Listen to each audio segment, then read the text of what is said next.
नमस्कार, देश की बात कार्यक्रम में आप सभी का स्वागत है। मैं मनीष कुमार। दोस्तों, आज हम बात करेंगे नेशनलिज्म और रेशनलिज्म, राष्ट्रवाद और तर्कवाद। नेशनलिज्म राष्ट्रवाद, रेशनलिज्म तर्कवाद। आखिर दोनों में क्या भिन्नताएं हैं, क्या डिफरेंस है दोनों में? दोनों का वर्ड लगभग सिमिलर है, लेकिन दोनों की भिन्नताएं बहुत ज्यादा अलग है। रेशनलिज्म तर्कवाद, नेशनलिज्म राष्ट्रवाद।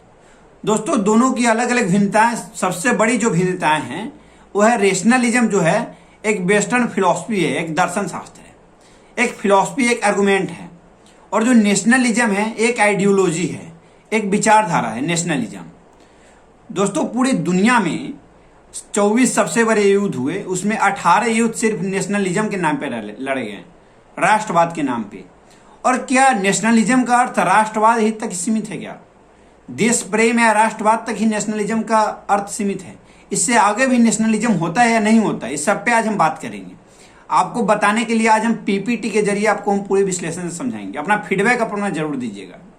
दोस्तों, आइए समझने की कोशिश करते हैं आखिर नेशनलिज्म और रेशनलिज्म क्या है, राष्ट्रवाद और तर्कवाद में क्या अंतर है। और जिन दोस्तों को पूरा वीडियो नहीं देखना है, डिस्क्रिप्शन में दिए गए लिंक के अनुसार वीडियो को आगे पीछे करके देख सकते हैं। जिस टॉपिक या जिस कंटेंट को देखना है, जितना देखना है, आप डिस्क्रिप्शन में दिए गए लिंक के अनुसार आप उसको आगे पीछे कर सकते हैं। अब आते हैं मुद्दे पे।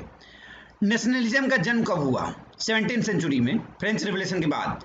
अब नेशनलिज्म आया कहाँ से? नेशन से निकला है नेशनलिज्म, या नेशनलिटी भी नेशन से ही निकला है। तो नेशन क्या है? तो नेशन एक साइकोलॉजिकल कंसेप्ट है, एक साइकोलॉजिकल कंसेप्ट है, साइकोलॉजिकल फिलॉसफी है। यह एक पहचान देता है। किसके द्वारा पहचान दे रहा है? लैंग्वेज के आधार पे पहचान दे रहा है, रिलीजन के आधार पे, रीजन के आधार पे, कल्चर के आधार पे, बिलीफ्स के आधार पे, वैल्यूज के आधार पे। मतलब भाषा, धर्म, क्षेत्र, संस्कृति, इन सभी के आधार पे एक पहचान दिला रहा है। जब किसको पहचान दे रहा है? Group of people linked with this. जब बहुत सारे लोग जब भाषा के आधार पे या धर्म के आधार पे या कल्चर के आधार पे उनको एक पहचान मिलती है, तब उसको कहते हैं नेशन। जैसे एग्जाम्पल के तौर पे देखिए, एग्जाम्पल जैसे पाकिस्तान का है और जितने भी अरब कंट्री है उसके हैं। तो पाकिस्तान में क्या है? पाकिस्तान में इस्लामिक कंट्री है और जितने भी अरब कंट्री है सब इस्लाम की कंट्री है। तो ये सब अपने आप को एक जुड़ाव महसूस करते हैं। क्यों? क्योंकि यहाँ का जो रिलीजन है इस्लामिक है, इस्लाम को फॉलो करते हैं। इसलिए रिलीजन के आधार पर जब लोग एक दूसरे से जुड़ाव महसूस कर रहे हैं, तो यहाँ पे होता क्या है, एक आइडेंटिफाई मिलती है, माने कि आइडेंटिटी मिलती है उनको। इसी के आधार पे वो अपने आप को पहचान रहे हैं, इसलिए उसको कहते हैं नेशन। एक नेशन एक कंसेप्ट है, साइकोलॉजिकल कंसेप्ट। हाल फिलहाल का एक एग्जांपल देख लीजिए, इजराइल और फिलिस्तीन में युद्ध हुआ था। तो उस युद्ध में क्या हुआ? जितने भी मुस्लिम देश है वो किसका साथ दे रहे थे? फिलिस्तीन का। और यहूदी है इजराइल का देश, तो उसके साथ बहुत कम देश थे, मुस्लिम कंट्री उसका साथ नहीं दे रही थी। इसका कारण है कि जो देश अपने आप को जुड़ाव उससे महसूस कर रहे हैं, मुस्लिम कंट्री उससे अपने आप को लगाव महसूस कर रहे हैं, उसकी आइडेंटिटी है वहाँ से कि हम वहाँ से अपने आप को लिंक कर लेते हैं ऐसे। अब आते हैं रीजन के आधार पे कैसे लोग अपने आप को पहचान पाते हैं, कैसे आइडेंटिफाई कर पाते हैं साइकोलॉजिकल कंसेप्ट के आधार पे। रीजन के आधार पे वर्ल्ड में सबसे छोटा देश है सामिया। इसका पोर्ट विला इसकी कैपिटल है। पॉपुलेशन 1,93,000 के करीब है। अब आते हैं सोम्या के रीजन के आधार पे इसको पहचाना जाता है, या धर्म के आधार पे नहीं पहचाना जाता है। इसका जो नेशन है या रीजन के आधार पर पहचाना जाता है। गूगल मैप पे आप इसको ऐसे देख सकते हैं। सोम्या सबसे छोटा राज्य है, आइलैंड की तरह ऐसे देख रहे हैं यहाँ सोम्या, अमेरिकन सोम्या आइलैंड। तो यहाँ कितना छोटा है, तो इसी के आधार पे आप इसको पहचान सकते हैं। रीजन के आधार पे पहचाना जा रहा है साइकोलॉजिकल कंसेप्ट के द्वारा। अब आते हैं कल्चर के माध्यम से। कल्चर के माध्यम से कैसे पहचाना जाएगा? तो वेस्टर्न कल्चर और इंडियन कल्चर। तो इंडियन कल्चर देखिए ये है, इंडियन कल्चर और वेस्टर्न कल्चर। तो जब कल्चर के आधार पर लोगों की पहचान और लोग एक दूसरे से जुड़ाव महसूस करें, एक दूसरे के साथ है, बहुत large people of mass people of group, तब उसको कहते हैं नेशन। क्या हो गया? कल्चर के आधार पर नेशन का डिवाइडेंट।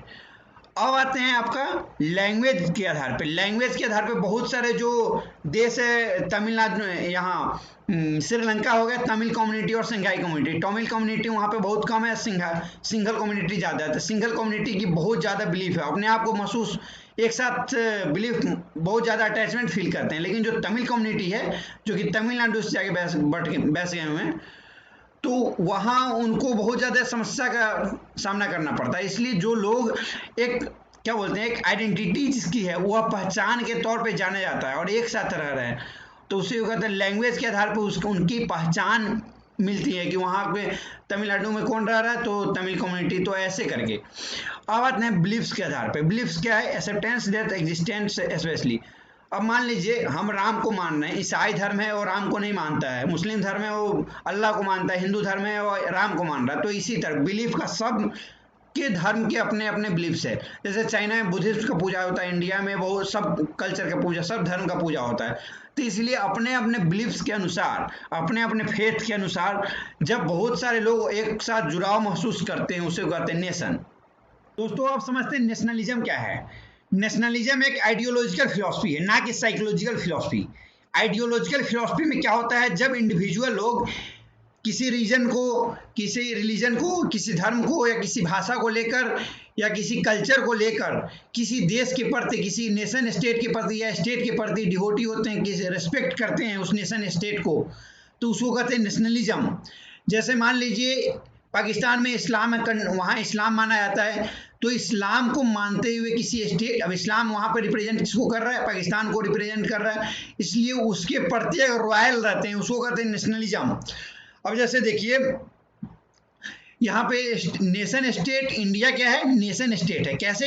क्योंकि इंडिया में बहुत सारे कल्चर है, बहुत सारे रिलीजन है, तो बहुत सारे नेशन हो गए। जितना ज़्यादा कल्चर उतना ज़्यादा रिलीजन, क्योंकि हर एक कल्चर है, हर एक अपनी अपनी रिलीजन है, अपनी अपनी क्षेत्र है और अपनी अपनी एक पहचान है, अपनी अपनी बेस्ट सभी रंग की कल्चर है। उत्तर प्रदेश में कुछ और है तो तमिलनाडु में कुछ और है, इसलिए एक अपनी पहचान है।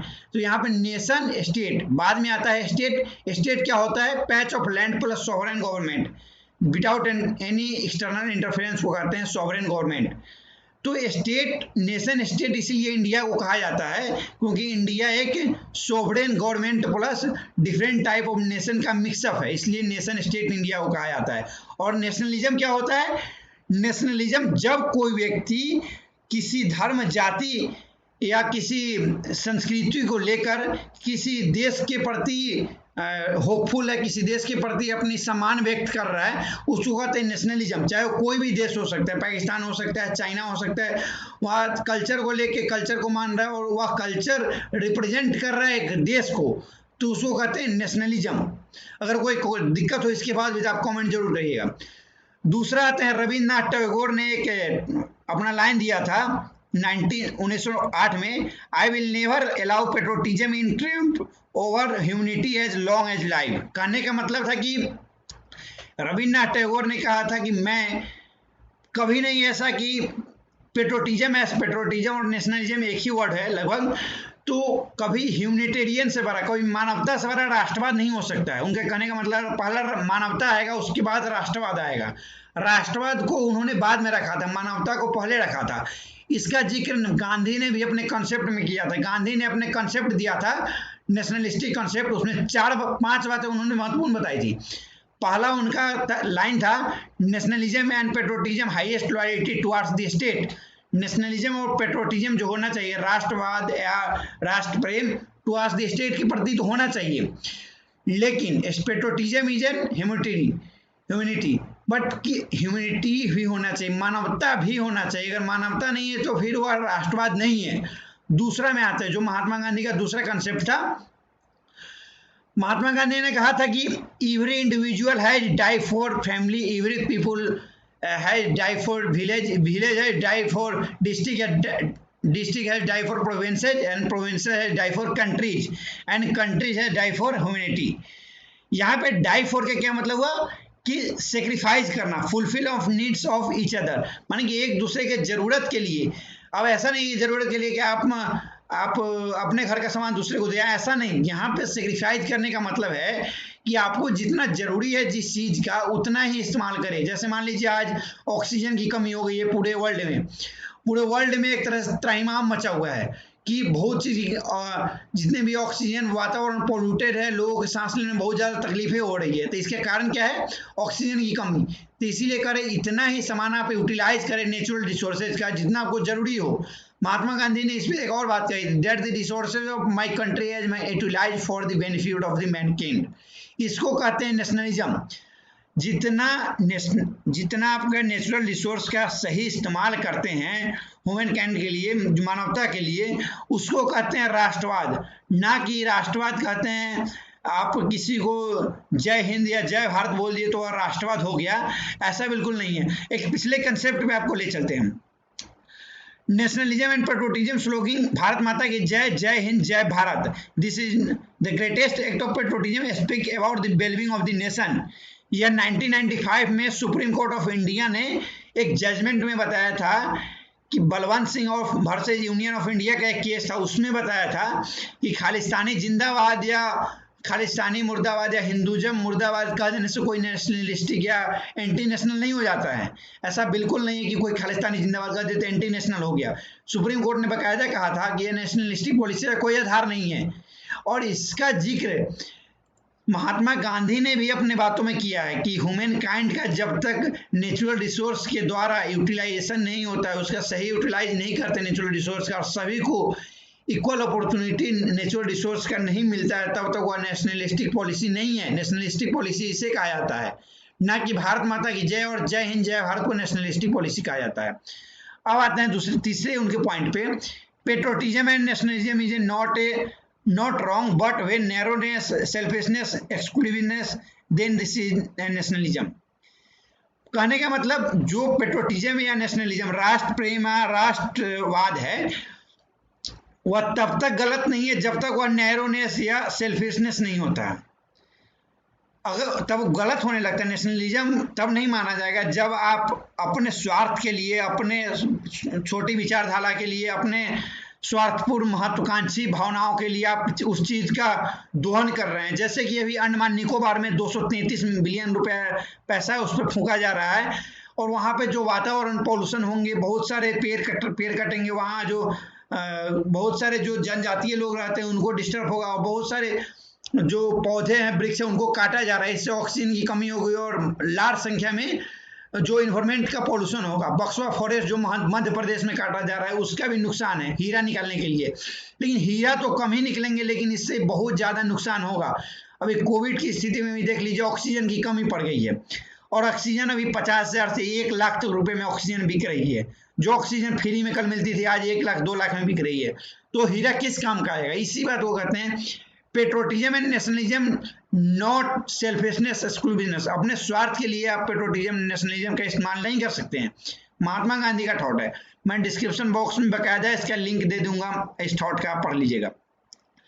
चौथा पॉइंट है पेट्रोटिज्म एंड नेशनलिज्म का patriotism and nationalism based on exploitation of other nationality. This is not a nationalistic nationalism.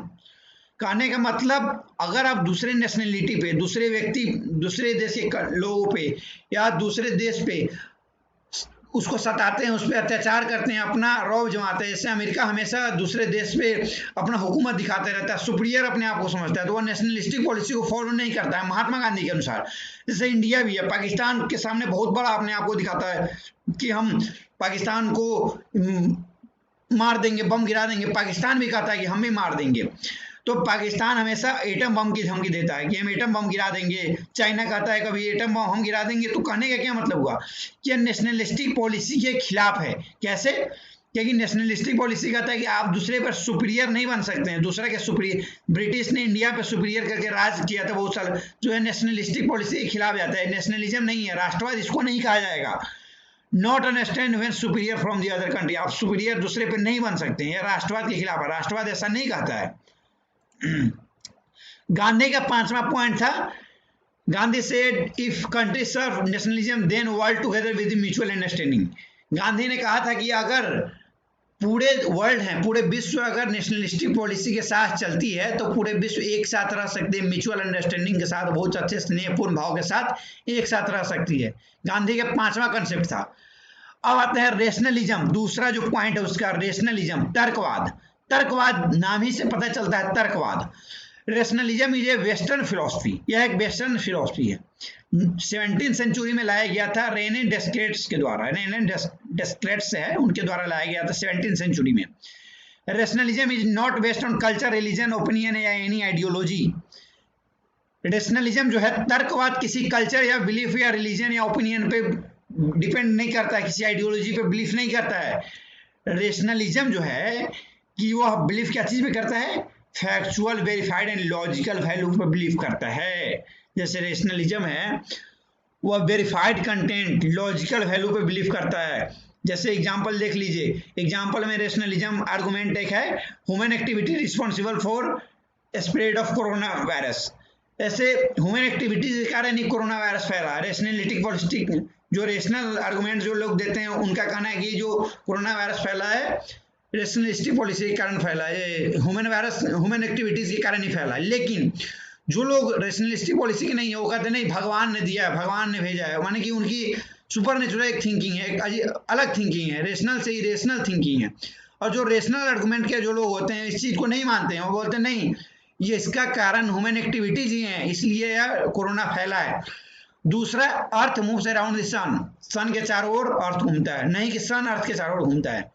Rational argument not believe in super natural power, या सुपर नेचुरल पावर में बिलीव नहीं करता है। जो रेशनलिस्टिक policy हो, रेशनलिस्टिक argument होता है वह भगवान या किसी सुपर नेचुरल पावर या किसी भूत या किसी जीन को ऐसा नहीं मानता है। वो चीज वो कहता है सुपर नेचुरल पावर ऐसा कुछ है ही नहीं। वह भगवान को, साइंस कभी भगवान को नहीं मानता है, वह कभी भूत को नहीं मानता है, वह रेशनलिस्टिक पॉलिसी को फॉलो करता है। वह हमेशा मैथमेटिकली एंड साइंटिफिकली या लॉजिकली बेस्ड चीज को फॉलो मानता है, एक्सपेरिमेंट बेस्ड फॉलो को ही रेशनलिस्टिक पॉलिसी, रेशनल आर्गुमेंट मानता है। और रेशनल आर्गुमेंट में होता है जो कि वेरीफाइड हो, जो कि 100% सही हो, फैक्चुअल हो, वेरीफाइड हो, उसी मानता है रेशनलिस्टिक पॉलिसी। अगर कोई आपका सवाल हो इससे रिलेटेड तो जरूर आप सवाल कीजिएगा। रेशनलिस्टिक पॉलिसी आप समझ गए, तब तक के लिए धन्यवाद, मिलते हैं।